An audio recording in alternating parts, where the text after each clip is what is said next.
And what he meant by that was many people in the Gulag camps became corrupted. And you can think about them as a microcosm of the world. People were under tremendous stress. And one of the temptations was to become a trustee and participate in the system of oppression. And the camps in Russia could not possibly have sustained themselves if the prisoners weren't running them. And that's something to think about with regards to totalitarianism.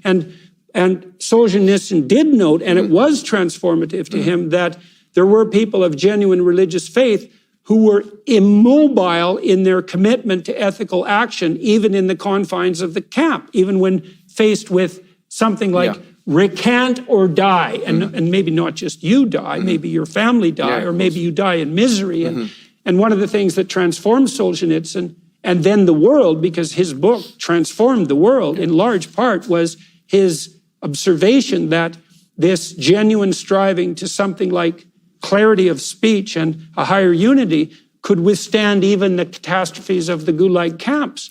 I want to ask you a question just before we end. Yeah, sure. Is that I've okay? only politely sat here just to indicate we need to wrap up. Okay, I just want to ask one last question, because I'm interested in both of you in a sense, yeah? I said that, you know, from a Muslim perspective, the question that we're asked to ask is, bring the evidence, yeah? If I were to bring reasonable evidence, which would satisfy some kind of probabilistic reasoning, that the Prophet Muhammad, we believe is the final prophet, right? That he was a true prophet, would you be willing to become a Muslim?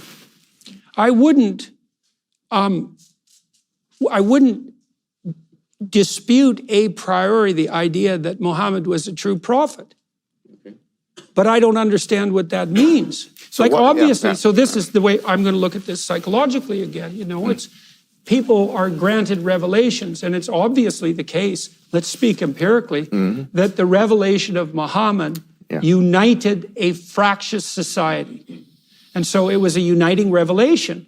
Now, how to conceptualize, but it's not a universally uniting revelation, at least not yet, or not now, because we're not all united. So why? Well, maybe we didn't understand the revelation properly. That's one possibility. Is the presupposition what you're saying, that unity is the ultimate objective? Well, not exactly, you know, because then you have the problem of uniformity that you pointed out. Even the idea of unity itself. I mean, is there Well, we talked about, okay. So unity is a great, just to be clear, I believe that unity is a great objective, but I don't think it's the all-defining one. For example, if there is an injustice that is so great that disunity is more appropriate, then I can imagine situations where disunity is probably better than unity. Right.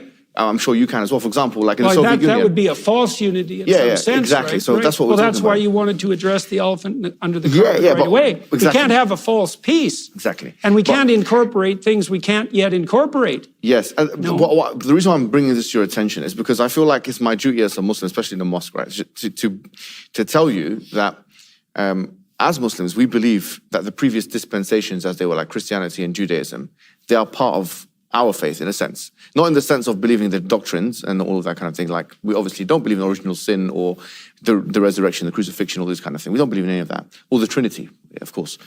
But in the sense that we do believe in Jesus Christ, we believe in all of the Old Testament prophets, most of them, if not all of them, you know, Abraham, Moses, Jesus, and so on.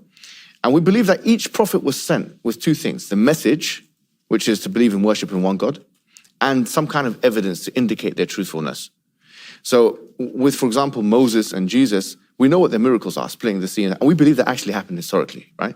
We have no qualms with that. We don't have this kind of materialistic viewpoint on the issue. With Muhammad sallallahu alaihi wasallam, we believe that because he was sent to all of humanity, he had to have an evidence base that would satisfy not just the eyes. In other words, it wouldn't be just something that could be witnessed.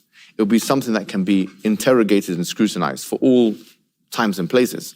So it would be an auditory revelation. In this case, it's the Quran. The Quran means a recitation, yeah?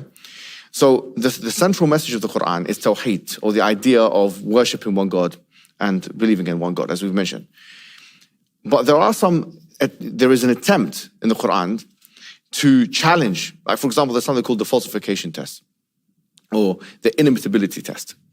The Quran says, for example, that try and find a contradiction within the Quran had it been from other than God, لَوَجَدُوا فِيهِ اخْتِلَافًا كَثِيرًا, they would have found in it many contradictions. This inimitability challenge is to produce something as sophisticated as it in terms of the linguistic composition as well as the structural component. This is very interesting because now even Western academics like Angelica Neuris and others have said that this challenge has not been met. It's a German Orientalist. She's recently said this. So this is another thing. And then you have a range of prophecies, for example. Like if you look at Deuteronomy chapter 18, verse 21, it's mentioned in the Bible that one of the hallmarks of a true prophet is that, or a false prophet is that when they talk about the future, that it will be false. But the Quran makes very specific prophecies about the future. For example, in chapter 30, verse 2 to 4, it says, غُلِبَتِ الرُّومُ فِي أَدْنَى الْأَرْضِ وَهُمْ مِنْ بَعْدِ غَلَبِهِمْ سَيَغْلِبُونَ. That the Romans had been defeated. At that time, there was the Sassanid Empire and the Roman Empire, and they were in war with each other. And that from 3 to 9 years, that they would defeat the enemy, you see.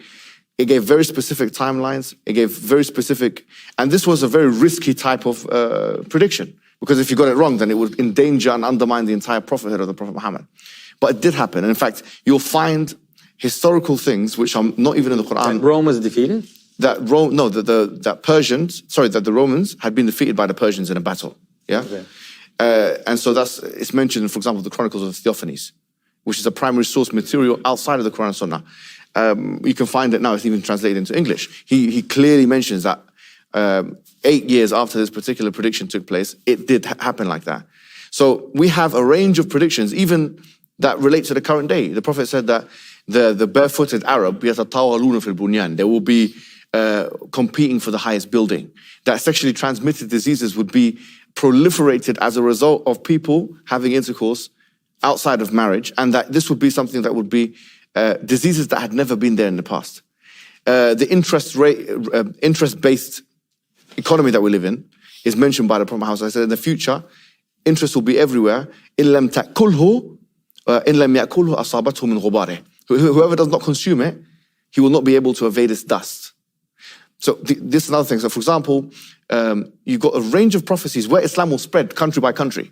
Where, this is mentioned, he's going to go, there's a hadith that says, زُوِيَ لِيَ الْأَرْضِ, that the earth has been expanded for me. فَرَأَيْتُ مَشَارِقَهَا وَمَغَارِبَهَا, I saw its west points and east points. وَإِنَّ أُمَّتِي سَيَبْلُغُ مُلْكُهَا, and my nation will reach its points, مَا زُوِيَ لِي مِنْهَا, what was projected, and it's saying east and west. If you look at the Islamic expansion, Barnaby Rogerson, who is a historian, he said that the similitude of the Muslims going eastward and westward and conquering the amount of countries that they conquered in that early period, which you can read in the book that I've given you, is like Eskimos taking over Russia and America.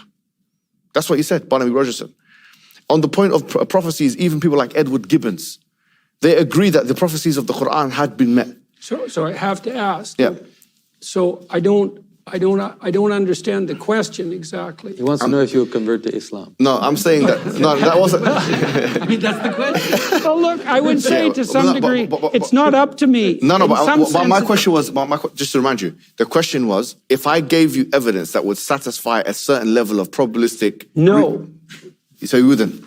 No, because that isn't how I evaluate the situation. How would you evaluate it? This is the crux. Well, I'm a Muslim enough to have been invited to your mosque. No, you're always invited. No, even if you're not there. But I mean this specifically. Yeah, I mean this very specifically, I don't think in some sense, it's a very complicated problem. Okay.